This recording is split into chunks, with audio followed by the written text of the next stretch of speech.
여러분, 지금 우리 모두 위험할 수 있습니다. 이 영상 끝까지 보세요. 무료 구독, 좋아요, 알림 설정 부탁드립니다. 여러분의 관심과 응원이 큰 힘이 됩니다. 췌장. 이름은 들어봤지만 정확히 뭘 하는지 아시나요? 이 작은 장기는 우리 뱃속 깊은 곳, 위 뒤쪽에 숨어서 하루 종일 일합니다. 소화효소를 분비하고 인슐린을 만들어 혈당을 조절하죠. 그런데 여기서 문제가 생깁니다. 스트레스를 받으면 우리 몸은 싸우거나 도망가라 모드에 돌입합니다. 혈류가 근육과 심장으로 집중되고 소화기관은 뒷전이 되죠. 이 상태에서 밥을 먹으면 어떻게 될까요? 췌장은 소화효소를 쏟아내야 하는데 혈류 공급이 제대로 안 됩니다. 효소는 과부하 상태가 되고 췌장은 스스로를 공격하기 시작합니다. 이게 바로 급성 췌장염의 시작입니다. 주요 기능은 소화효소 분비 인슐린 생성이죠. 스트레스는 혈류 차단에 이어 췌장이 과부하 걸립니다. 55세 직장인 이야기입니다. 오전 내내 회의가 이어졌습니다. 상사의 지적, 마감 압박, 동료와의 갈등. 점심시간이 되자 스트레스를 풀겠다며 동료들과 삼겹살집으로 향했습니다. 오늘 하루 힘들었으니 실컷 먹어야지. 하며 삼겹살 3인분, 김치찌개, 소주 한 잔. 20분 만에 식사를 끝냈습니다. 그런데 10분 후 명치 부근에서 시작된 통증이 점점 심해졌습니다. 등으로 퍼지는 날카로운 통증, 식은땀, 구토. 결국 응급실로 실려갔고 진단명은 급성 췌장염이었습니다. 의사는 말했습니다. 스트레스 상태에서 급하게 기름진 음식을 드셨네요. 췌장이 견디지 못한 겁니다. 일주일간 입원했고 한 달간 절대 금식과 약물 치료를 받아야 했습니다. 여러분도 혹시 이런 식사 패턴을 가지고 있지 않으신가요? 이제 과학적으로 깊이 들어가 보겠습니다. 스트레스를 받으면 뇌는 코르티솔이라는 호르몬을 분비합니다.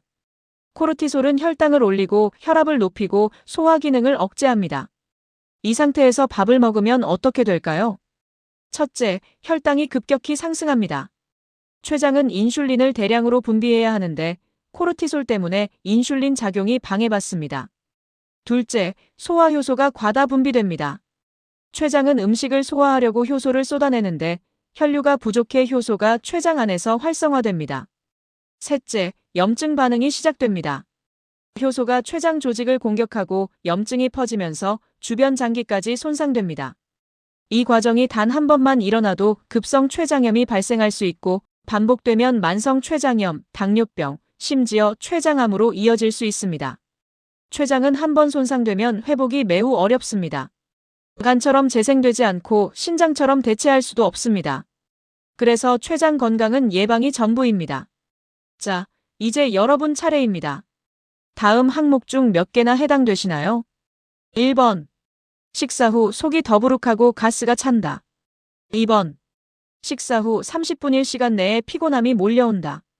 3번. 명치 부근이 자주 아프거나 뻐근하다. 4번. 기름진 음식을 먹으면 설사를 한다. 5번. 스트레스를 받으면 식욕이 폭발한다. 6번. 밤늦게 야식을 자주 먹는다. 7번. 음주 후 다음날 배가 아프다. 이 중 4개 이상 해당된다면 지금 여러분의 췌장은 위험 신호를 보내고 있을 가능성이 높습니다. 특히 3번과 4번에 해당된다면 지금 당장 병원 검진을 권장드립니다. 췌장은 조용한 장기입니다.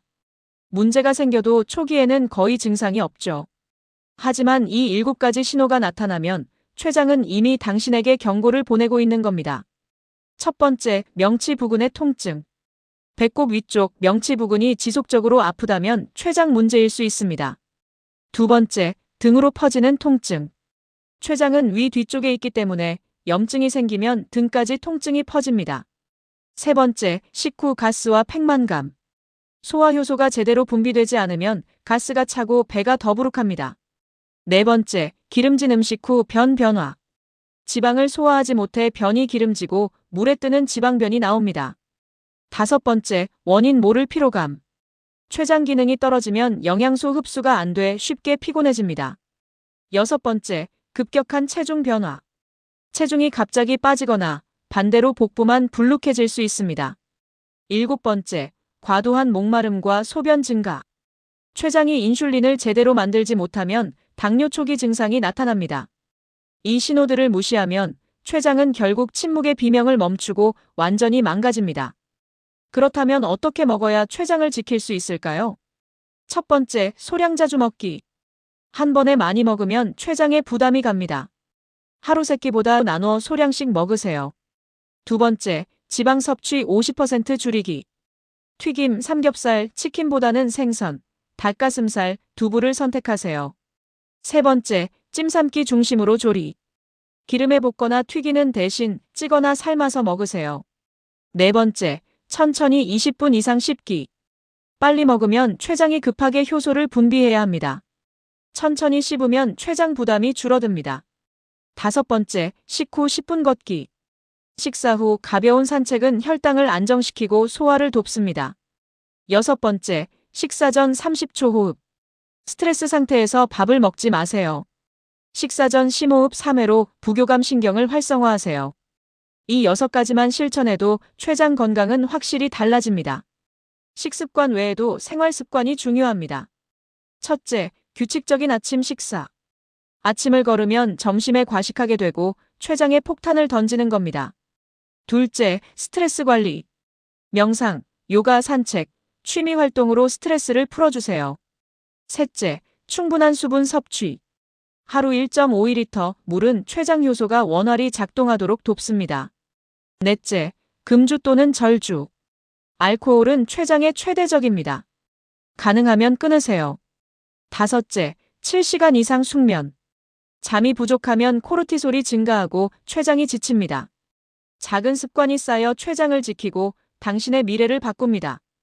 여러분, 오늘 이 영상을 보신 것만으로도 이미 한 걸음 나아가신 겁니다. 췌장은 참고 또 참습니다. 하지만 한계를 넘으면 돌이킬 수 없습니다. 오늘부터 딱 하나만 실천해 보세요. 식사 전 30초 호흡. 이것만으로도 췌장은 당신에게 고마워할 겁니다. 그리고 일주일 후 한 가지를 더 추가하세요. 소량 자주 먹기, 식후 10분 걷기. 한 달 후에는 몸이 달라진 걸 느끼실 겁니다. 췌장은 당신이 돌봐주길 기다리고 있습니다. 췌장은 묵묵히 참고 버텨왔습니다. 당신이 스트레스 받을 때도, 과식할 때도, 술 마실 때도. 하지만 이제는 여러분이 췌장을 지켜줄 차례입니다. 작은 습관 하나가 내일의 건강을 결정합니다. 오늘 배운 것을 실천하고 소중한 사람들과 함께 나눠보세요. 구독과 좋아요, 알림 설정으로 더 많은 건강 정보를 받아보세요. 여러분의 건강한 내일을 응원합니다.